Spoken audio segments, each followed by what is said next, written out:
السلام عليكم. وعليكم السلام. اسمي النذير ضفع الله. ما اسمك؟ اسمي حميدة. كيف حالك؟ بخير والحمد لله. وكيف حالك أنت؟ بخير والحمد لله. ما جنسيتك؟ جنسيتي رومانية. اللهم بارك. في أي مدرسة تدرسين؟ أدرس في مدرسة التميز. في مدرسة التميز. في أي فصل تدرسين؟ أدرس في فصل الرابع الابتدائي. تدرس في الفصل الرابع الابتدائي. ممتاز. تفضلي يا حميد.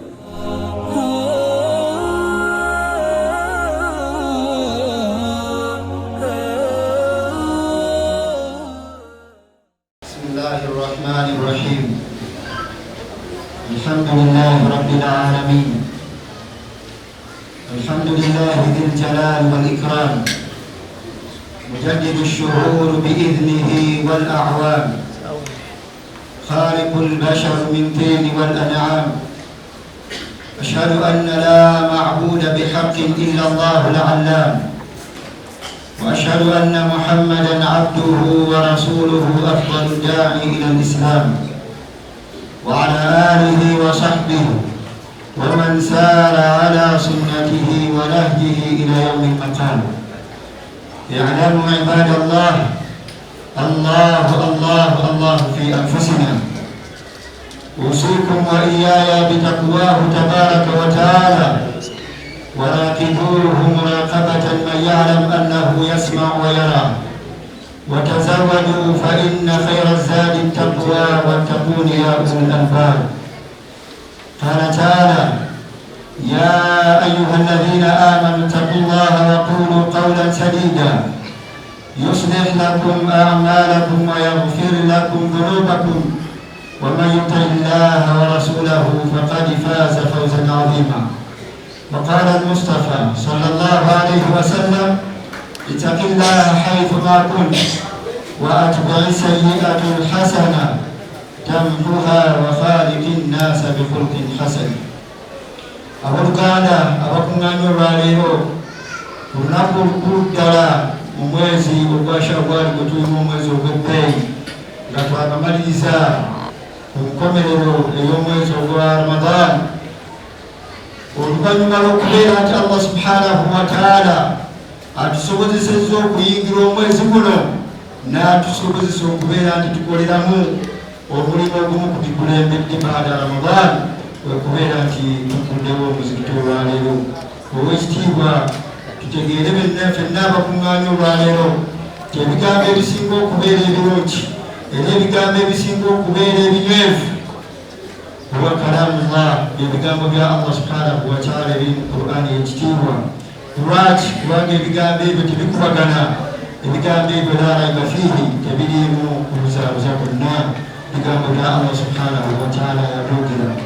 Wa'alamu ibadallah, era tuba Allah mutegeere nti enkola esinga okubeera nga nnungi era enkola esinga okubeera nga nywevu y'enkola ey'owekitiibwa omubaka Muhammadin sallallahu alayhi wasallam.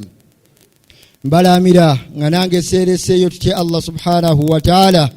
Fahiya wasiyatullah, ng'okutya Allah subhanahu wa ta'ala kyekiraamo kya Allah kyalamira nakyo jamiu khalqihi, ebitonde bye byonna. Nkulembeza ebigambo byange n'okutendereza Allah subhanahu wa ta'ala wamu n'okuwulira amaloboozi gammwe mwenna nga tusaalira ow'ekitiibwa omubaka Muhammad sallallahu alayhi wasallam.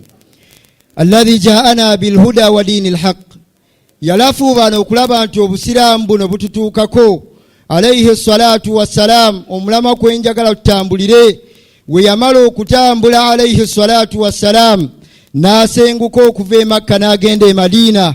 Basahaba b'e Madiina mu lugendo lw'owekitiibwa Nabbi Muhammad sallallahu alayhi wasallam lwe yatambula okuva e Makka okutuuka e Madiina, wakati waalo alayhi salatu wassalam ayina ekitundu we yatuuka n'awummulira. Ekitundu ekyo baali bakiyita Quba. We yatuukawo alayhi salatu wassalam, ekintu kye yasooka okubeera nti akolera mu kitundu ekyo bana masjida, yazimbawo omuzikiti gwe bayita Masjidul Quba. Alayhi salatu wassalam yagamba mu hadithi emu nti man tatahhara, yenna oyo yenna asobola n'akeera ku makya ne yeeyonja bulungi nnyo n'amaliriza okweyonja kwe, n'agenda ila Masjidi Quba, n'atuuka mu muzikiti gwe bayita masjidi Quba alayhi salatu wassalamu atunyumiza n'agamba nti omuntu watuukawo wasalla fiha rak'atayn n'asaaliramu ebiraka bbiri Allah subhanahu wa ta'ala amuwaawo empeera za muntu akoze umra n'owekitiibwa omubaka Muhammad sallallahu alayhi wasallam kana lahu ajru umra Allah subhanahu wa ta'ala amuwa empeera za muntu akoze umra. Omulimu nabbi sallallahu alayhi wasallam gwe yasooka okukola gwali gwa kuzimba muzikiti ng'ali mu lugendo lwe okugenda e Madina. We yamalawo okuba yamalawo ennaku nnya alayhi salatu wassalamu olunaku olwokutaano n'abeera nga yasimbula n'atambula ne yeeyongerayo alayhi salatu wassalam n'atuuka mu kifo ekyali kiriraanye e Madina n'akolawo nawo omuzikiti swala y'ejjuma yamusangawo n'abeera nti yazimbawo omuzikiti ye yennyini alayhi salatu wassalamu yenyigiramu okulaba nti omuzikiti ogwo guzimbwa. Omuzikiti ogwo ne gutuumibwa masjidil jumaa omuzikiti ogw'ejjuma era abagenda e Makka tukubalambuuza ne tubalaga alayhi salatu wassalam olunaku lwe yasooka okusaala ejjuma e Madina yasaalira mu kifo ekyo olwaleero bateekawo omuzikiti baguyita masjidil jumaa. Alayhi salatu wassalam ne yeeyongerayo n'atuuka e Madina Sharif. We yatuuka mu kibuga e Madina ba ahlul ansari abantu abamwaniriza basahaba ba Nabbi Muhammad sallallahu alayhi wasallam ba ansari basajja be bamwaniriza ng'abantu olwaleero we baaniriza mukama waffe Supreme Mufti wa Uganda ngazze okubeera nti agulawo omuzikiti guno mu Bulemeezi. Bamwaniriza alayhi salatu wassalam. Alayhi salatu wassalam ensolo kwe yajjira yamwesikambulako ku muguwa kwe yali agikwatidde n'ebeera nti yatambula eŋŋamiya eyo n'ebeera ng'eyina ekifo n'ettaka ne poloti we yagenda n'ebeera nti ensolo eyo yakkakkanira awo n'etuula. Alayhi salatu wassalam n'abuuza basahaba abaali bagigoba n'abagamba nti uturukuhu, ensolo eyo mugireke etambule, ensolo mugireke eyongereyo, ekyo kyekola tekikolangako, sibeerangako nayo neekola ekikolwa ekifaanaganako ekyo. Innahu ma'murun aweri eri ku kiragiro kya wakitiibwa Allah subhanahu wa ta'ala. Ensolo eyo n'etambula we yagenda alayhi salatu wassalamu n'abuuza nti liman, ani nannyini ttaka eryo, ani sahibu w'ettaka eryo, ani ali mu bufuzi bw'ekifo ekyo. Alayhi salatu wassalam ne bamuleetera abavubuka babiri yatimain. Abavubuka abo baali bamulekwa ng'olwaleero wano we tuzze ewaaba Musa, bakadde baabwe baavaawo, bakadde baabwe baatuuka dda mu maaso g'owekitiibwa Allah subhanahu wa ta'ala. N'abatumya abavubuka abo babiri n'abagamba ekifo ekyo ensolo eyo weetudde, ensolo eyo wekkakkanidde, njagala mubeere nti mumbuulire sente zonna ze mwagala mu kifo ekyo nzibawe. Alayhi salatu wassalam. Abavubuka bano omu baali bamuyita Sahal, omulala nga bamuyita Suhair, ne bamugamba nti ya Rasulallah, owange gwe omubaka wa Allah, ku ebyo ffe bye tumanyi ku ggwe alayhi salatu wassalam tetusobola kwetantala kusaba ssente zonna mu kifo woba okyagadde alayhi salatu wassalam tukikuwadde kitwale. Epoloti ya Rasulallah woba ogyagala gitwale tugikuwadde lillah. Alayhi salatu wassalam n'abagamba nti nedda, ahlul Madina, banna Madina, bal ansari abaataasa Nabbi sallallahu alayhi wasallam ku kibambulya ky'abantu b'e Makka babeera nti beerekereza arwa amaya almulikun, byonna bye baayina mu busobozi byabwe ne babeera nga babigabana ne baganda baabwe ab'e Makka bamuhajirin. Okutuuka Allah subhanahu wa ta'ala we yagamba mu Qur'an ng'ayogera ku basajja abo ba ansari abaataasa Nabbi Muhammad sallallahu alayhi wasallam ng'aboogerako ekigambo ekinene n'agamba nti wayuthiruna ala anfusihim walau kana bihim khasasa, beerekereza eyalina essente, eyalina amaduuka abiri ng'agabanako ne banne n'abagamba nti manyi gye muva e Makka temuyinako muvuddeyo nako, tandiikira ku dduuka lyange lino. Omulimu alayhi salatu wassalam gwe yatandika okukola yakola ensonga ssatu nga yakatuuka e Madina. Ekisooka bana masjida, yazimba omuzikiti mu kibuga Madina. Omuzikiti ogwo gumanyikiddwa nga Masjidi Nabawi Sharif, omuzikiti gw'owekitiibwa Nabbi Muhammad sallallahu alayhi wasallam. Omuzikiti gwe yasooka okusaalira mu Masjidi Quba, gwe yasooka okuzimba mu lugendo lwe lw'e Madina. Empeera ezigulimu omuntu agusaaliddemu afuna empeera za muntu akoze umra. Ate omuntu asaalidde mu muzikiti gw'owekitiibwa Nabbi Muhammad sallallahu alayhi wasallam afuna empeera za muntu asadde swala 100. baganda bange empeera lwaki ebifo ebyo Allah subhanahu wa ta'ala abisitula. Alayhi salatu wassalamu yatula n'abavubuka abo bamulekwa babiri n'abagamba nti mbasaba mwogere sente zonna ze mwagala mbeere nga nzibawa. Faqaddamu, nabbi sallallahu alayhi wasallam n'akwata mu nsawo n'abeera nti yasasula ekifo ekyo. Baganda bange omuzikiti gwe Madina square miles kwe gutudde zonna zasasula ow'ekitiibwa nabbi Muhammad sallallahu alayhi wasallam. Mu bulamu bwe alayhi salatu wassalamu ibada ze yakola bana masjida, yazimba omuzikiti alayhi salatu wassalamu. Twebaza Allah subhanahu wa ta'ala atusobozesa okubeera mu abo abakwerekedde ku mukadde waffe Supreme Mufti wa Uganda ne mukama waffe jjajjaffe Mbuga okulaba nti tutuuka mu kifo kino okuggulirawo abantu b'ekitundu kino omuzikiti. Tubakubiriza era nga tubeebaza abayimbye omutwe mu kubeera nti bazimba omuzikiti guno. Ensonga ey'okubiri egenda eri abo abazimbiddwa. Abantu b'ekitundu kino ow'ekitiibwa alayhi salatu wassalam yagamba Allah subhanahu wa ta'ala mu hadithi al-Qudus, hadithi Abu Huraira radiyallahu ta'ala anhu atunyumiza nti mazima Allah subhanahu wa ta'ala yagamba ng'ayisa kulimiro ow'ekitiibwa nabbi Muhammad sallallahu alayhi wasallam nti thalathun, abantu ba miteeko esatu Allah subhanahu wa ta'ala yagamba nti ana khasmuhum yawma al-qiyama, nze ngenda okubeewolezesa yawma al-qiyama. Bagenda kugasimbagana nange olunaku lw'enkomerero. Naye mu bantu abo yagamba alayhi salatu wassalam, Allah yagamba mu bantu abo bagenda okuwoza nabo yawma al-qiyama rajulun, ye muntu u'tiya lillah, nga bamuwadde ku lwa Allah subhanahu wa ta'ala. Omuntu aweereddwa ng'aweereddwa ku lwa Allah subhanahu wa ta'ala. Abantu b'ekitundu kino babawadde, naye abawadde talina kyabasabye, abawadde talina kyabajjeeko yadde 10 nti abeegayirira mbeere nti muyimirizaawo omuzimbo guno. Kigenda kubeera nabbi sallallahu alaihi wasallam atugamba anyumya ebigambo bya Allah subhanahu wa ta'ala nti omuntu yenna eyaweebwa ku lwa Allah subhanahu wa ta'ala ogenze kwewola ne bakubuuza osinze ekino agasiina kyensinga naye nkusaba ompole ku lwa Allah.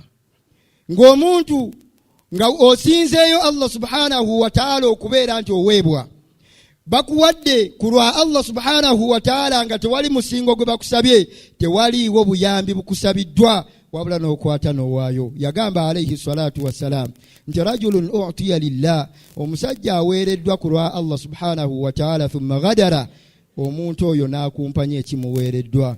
Oyo Allah subhanahu wa ta'ala yagamba ngenda kugasimbaganaka naye yawma al-qiyama. Babiri tuti tugenda kusimbagana naye tugatunuuligane babiri ambuulire okubeera nti yaweebwa ku lwange n'abeera nti tatuukiriza.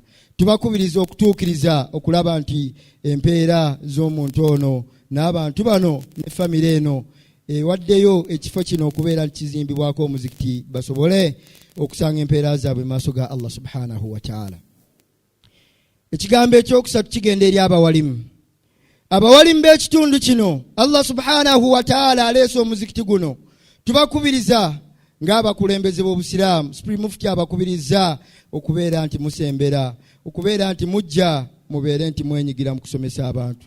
Jjajjaffe Mbuga abakubiriza okubeera nti emizikiti gino gisomerwamu ekitabo kya Allah Qur'an. Baganda bange abawalimu mubeere nti mwenyigiramu. Ebifo bino emizikiti nyumba za Allah subhanahu wa ta'ala. Emizikiti nyumba za Allah subhanahu wa ta'ala. Abantu b'ekitundu kino mutegeere nti ow'ekitiibwa Allah subhanahu wa ta'ala ina abantu be, abaweereza be. Abawalimu muli baweereza ba Allah subhanahu wa ta'ala, mubeere nti muweereza Allah subhanahu wa ta'ala. Muyimirireewo okulaba nti eddiini ya Allah subhanahu wa ta'ala esomesebwa. Muyimirireewo okulaba nti Obusiraamu bugenda mu maaso nga Allah subhanahu wa ta'ala ayisiza ku nnimi zammwe. Temutunuulira byanfuna, kubanga ofiisi ya Supreme Mufti wa Uganda banga lyonna etambulira n'ekigambo ky'okugattako wabula so si kutoolako. Tujje tugatteko ku Busiraamu, tusomese abaana Qur'an, tubeere nti tusomesa abantu abakulu esswala, kyannaku nnyo okubeera ku kitundu kino ng'omuzikiti guzze naye ng'ate abantu abamu tebamanyi kusaala. Tusembere mu mizikiti n'abawali mubeere nti mwenyigiramu okulaba nti eddiini ya Allah subhanahu wa ta'ala egenda mu maaso. Barakallahu li wa lakum fil Qur'anil Karim wa nafa'ani wa iyyakum bima fihi min al-ayati wa dhikril hakim. قلت ما سمعتم واستغفر الله لي ولكم ولسائر المسلمين من كل ذنب أستغفروه إنه هو الغفور الرحيم وهو البر الكريم.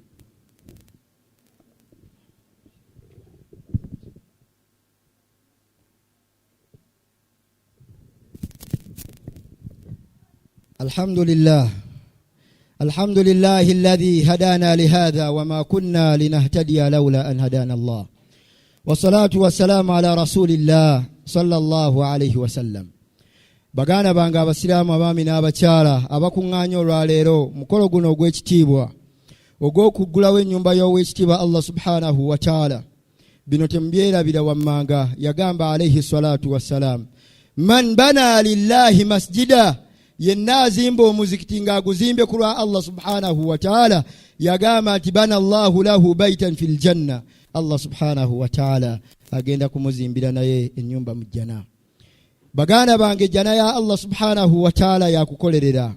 Ejjana ya Allah subhanahu wa ta'ala wetumala okugikolerera tuyina okunoonya emikisa gyonna, tuyina okunoonya chansi yonna Allah subhanahu wa ta'ala gye yatuwanga bwa mulembe gwa Nabi Muhammad sallallahu alayhi wa sallam, tukozese chansi eyo tuyingire ejjana ya Allah subhanahu wa ta'ala.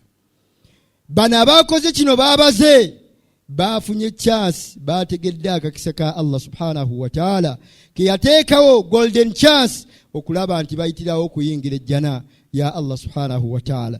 Tewali muntu yenna agenda kuzimbibwa muzimbo mu jjana okujjako ng'agenda kubeera wa mu jjana. Baganda bange, buli swala yonna esaalibwa mu kifo kino Allah subhanahu wa ta'ala akuwa empeera gwasadde, ate n'oyo yazimba Allah subhanahu wa ta'ala n'amuwa empeera ezifaanagana n'ezizo. Basahaba ridwanullahi ta'ala alayhim ajmain nga tumaliriza kutuba yaffe olwaleero, tuli mu mwezi ogwa Shawwal, tubadde mu Ramadan.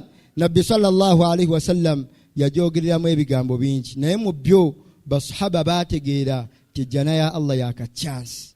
Sahaba omu yali mu buweereza bwa Nabbi sallallahu alayhi wasallam, yali mu ddalasa ng'asomesa, n'agamba alayhi salatu wassalam ti 700,000 abantu 700,000 yadkhuluna aljanna, bagenda kuyingira ejjana ya Allah subhanahu wa ta'ala bighayri hisabin, nga Allah tababaze, wala adhabin, nga tababonereza. Sahaba omunaga ya Rasulallah, 700,000 gyokka ku mulembe guno gonna? N'amugamba kituufu giri 7 gyokka. N'amugamba nti ya Rasulallah, id'u Allah li, sabira Allah subhanahu wa ta'ala an akuna minhum, mbere wa mubbo. Nabbi n'awanika emikono n'agamba nti ya Rabbi, owange gwe Allah wange subhanahu wa ta'ala, nkwegayirira omuntu ono muteeke mu bbo. Allah subhanahu wa ta'ala amuteekamu. Sahaba omulala naye n'awanika yaga wa ana ya Rasulallah, nange omubaka wa Allah nteekamu. N'amugamba nti sabaka kabika Ukasha, olwaleero omukisa ogubaddewo gwa muntu omu, kusabira omuntu omu, Ukasha akakozesezza akakisa akatutti, tewakyaliwo mulala. Bakozesa kakisa, wakalaba n'asaba Allah subhanahu wa ta'ala akakozesa ayingire mu jjana. Okuzimba omuzikiti shortcut yakubeera nti oyingire ejjana. Ekisembayo yagamba alayhi salatu wassalam, sahaba omu yali awangaala naye ng'amuweereza ng'abaweereza mu ofiisi ya Supreme Mufti wa Uganda. Akwatira omukulu ejjuba, kwatira omukulu engatto. Alayhi salatu wassalam olunaku lumu amutuma amazzi, n'amugamba nti ya Rasulallah, wano ku duniya tuwangaala naawe nga we twagala, tukubuuzaako nga we twagala, buli ayagala okusinkana ayita mufe. N'amugamba nti ya Rasulallah, we tunaatuuka mu jjana naddamu okulaba, naddamu okusemberera. N'amugamba nti ya Rasulallah, nyinza obutasobola kubeera kumpi naawe mu jjana. Nabbi sallallahu alayhi wasallam n'amugamba ekyo oba ky'oyagala olwaleero kifunye. N'amugamba nti fa'inni ala nafsika bikathrati sujud, nyambaako oyitirize nnyo okusaala, nyambaako ku mwoyo gwo oyitirize nnyo okuvunnama. Abantu b'ebulemezi muyitirize nnyo okubeera nti musaala, muyitirize nnyo okubeera nti muvunnama, osanga nammwe subhanahu wa ta'ala Allah agenda kuyisiza akakisa akabayingiza ejjana. nabbi sallallahu alaihi wasallam yagamba mu hadithi ez'enjawulo, man saama ramadan, yenna asiiba ramadan, omuntu oyo imanan wa ihtisaba, nga mukkiriza ddala ng'ayina n'okusuubira mu maaso ga Allah subhanahu wa ta'ala nti Allah subhanahu wa ta'ala agenda muwejjana, yagamba nti ghufira lahu ma taqaddama min dhanbihi, Allah agenda kusonyiwa ebyakulembera mu byonoono byo. N'agamba ekyokubiri, hadithi endala, man qaama ramadan, yenna ayimirira obuyimiriza ettalawiya, ayina alusa tasobodde kusiiba, ayina obulwadde bwe tasobodde kubeera mu basiibi, n'agaa n'asaala busaazi ttalawiya imanan wa ihtisaba, nga mukkiriza ddala ng'alina okusuubira mu maaso ga Allah subhanahu wa ta'ala, yagaa nti ghufira lahu ma taqaddama min dhanbi, n'oyo Allah subhanahu wa ta'ala agenda kumuwa empeera y'emu yakumusonyiwa byonoono bye. N'agamba hadithi ey'okusatu nti waman qaama laylatal qadri, yenna ayimirira ne wekiba ekiro kimu ekya laylatul qadri, yagamba nti imanan wa ihtisaba, nga naye mukkiriza ddala ghufira lahu ma taqaddama min dhanbi, Allah subhanahu wa ta'ala naye agenda kumusonyiwa ebyakulembera mu mazambi ge. Emikisa egyo gyonna baganda bange esatu gyatuyiseeku, abamu tebaasiibye, abamu tebaasadde talawiya, abamu laylatul qadri yabayiseeko babebe base bawummudde. Ne tusigazaawo omukisa gumu, alayhi salatu wassalamu yagamba man saama ramadan, yenna asiiba omwezi gwa ramadan, thumma atba'ahu sitta min shawwal, n'agoberezaako ennaku 6 mu mwezi guno gwa shawwal, kaana kasiyamu dahal, Allah amuwa empeera za muntu asiibye omwaka mulamba. Tubakubiriza Abannayuganda mwenna okubeera nti mwezi guno gwa shawwal tetwegayalira, tubeere ntusiiba ennaku 6, tukole eddiini ow'ekitiibwa Allah subhanahu wa ta'ala ajja kutumalira ebyaffe. Wonaakola obusiraamu, Allah subhanahu wa ta'ala ajja kukola ebibyo. Ngaba walimu nabbi sallallahu alaihi wasallam yakola ebibye, yakola ebya Allah ne Allah nakola ebibye. Yaqulu Allah subhanahu wa ta'ala fil Qur'anil Karim, inna Allah wa malaikatahu yusalluna 'alan nabi ya ayyuhalladhina amanu sallu alayhi wa sallimu taslima. اللهم صل على سيدنا محمد وعلى آل سيدنا محمد كما صليت على سيدنا إبراهيم وعلى آل سيدنا إبراهيم في العالمين إنك حميد مجيد. اللهم ربنا بارك على سيدنا محمد وعلى آل سيدنا محمد كما باركت على سيدنا إبراهيم وعلى آل سيدنا إبراهيم في العالمين إنك حميد مجيد. اللهم ربي وارض عن الصحابة أجمعين، خصوصا منهم أبا بكر وعمر وعثمان وعلي، وعن سائر أصحاب الله أجمعين. اللهم أعز الإسلام والمسلمين وأذل الشرك والمشركين ودمر أعداءك أعداء الدين. اللهم ربنا آت نفوسنا تقواها وزكها أنت خير من زكاها، أنت وليها ومولاها. اللهم ربنا انفعنا وارفعنا بالقرآن الكريم. اللهم ربنا اجعلنا مقيمين الصلاة ومن ذريتنا أمة مسلمة لك، وأرنا مناسكنا وتب علينا إنك أنت التواب الرحيم. اللهم ربنا هيئ لنا من أمرنا هذا رشدا، واجعل المعونة كالعظم لنا مددا، ولا تكلنا إلى تدبير أنفسنا، فالنفس تعجز عن إصلاح ما فسد. أنت العليم وقد وجهنا يا أملنا إلى رجائك وجها سائلا ويدا، فلا تردنها يا رب خائبة، فإن جودك بحر يروي كل من ورد. وللرجاء ثواب أنت تعلمه، وللرجاء ثواب أنت تعلمه، وللرجاء ثواب أنت تعلمه، فاجعل ثوابنا دوام سترى لنا أبدا. وصل ربي على المختار سيدنا، وأقم الصلاة إن الصلاة تنهى عن الفحشاء والمنكر، ولذكر الله أكبر والله يعلم ما تصنع. السلام عليكم. وعليكم السلام. اسمي النذير ضفع الله، ما اسمك؟ اسمي حميدة، كيف حالك؟ بخير والحمد لله، وكيف حالك أنت؟ بخير والحمد لله. ما جنسيتك؟ جنسيتي روندي. اللهم بارك. في أي مدرسة تدرسين؟ أدرس في مدرسة التميز. في مدرسة التميز. في أي فصل تدرسين؟ أدرس في فصل الرابع الابتدائي. تدرس في الفصل الرابع الابتدائي، ممتاز. تفضلي يا حميد.